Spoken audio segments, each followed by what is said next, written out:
আপনি মনে করেছেন আজ রবি ভাই নেই, রবি ভাইয়ের বাড়িতে আছেন লাশের সাথে, কি করলাম?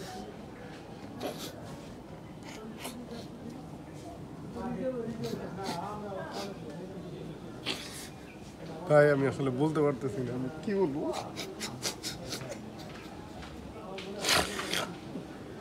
আমার কি বলা উচিত আসলে। হাবুর স্কলারশিপ নাটকে আপনারা যেভাবে দেখছেন যে হাবুরে তার টিচার বিপদে আপদে দেখে রাখে, রহিম ভাই ঠিক আমার এইভাবে এই ইন্ডাস্ট্রিতে দেখে রাখছে।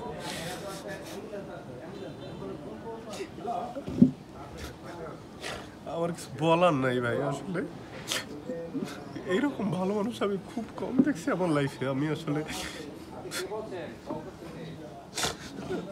আমার একটা ভাই নাই আর কি, আসলে আমি কি বলবো। আমার আপন ভাই যে কোন অংশে উনি কম ছিল না, এবং খুব ভালো মানুষ। বিপদে আপদে কোনো একটা শিল্পী একটু দুস্থ থাকলে উনি আমাকে বলতেন যে ওনাকে নেওয়া যায় কিনা নাটকে। ভাই যখন ওনার ক্যান্সারটা ধরা পড়ে প্রথম ইন্ডাস্ট্রিতে আমি জানি, আমাকে উনি প্রথম দিনই বলে, এবং আমি ঢাকার ক্যান্সার হসপিটালে যাই। ক্যান্সার হসপিটাল থেকে আমাকে সাজেশন দেয় যে ভাইয়া ওনাকে দ্রুত দেশের বাইরে নিয়ে যান। তো আমি রুমি ভাইকে বললাম যে রুমি ভাই, ঢাকায় চিকিৎসার দরকার নাই, আপনি ইন্ডিয়া যান। পর একদিনের মাথায় আমরা ওনার শিডিউল নেই, আমার অফিস ওনাকে হেল্প করে, আমার যে ডিএমডি স্যার উনি হেল্প করে, ওনার পরের দিনই ভিসার জন্য দিয়ে আমরা একদিনের মাথায় ভিসা পাই। তারপর উনি চলে যায় দেশের বাইরে। তো 3-4 দিন পরেই আসলে আমি জানতে পারি ওইখান থেকে যে আসলে এইটার চিকিৎসা নেই।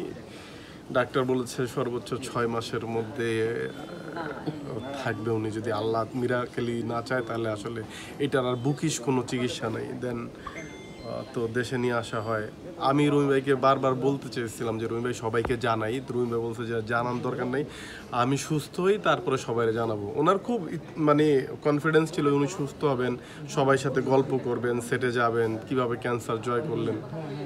কিন্তু উনি জয় করতে পারলেন না ক্যান্সারকে, কিন্তু উনি কোটি কোটি মানুষের হৃদয়কে জয় করেছেন।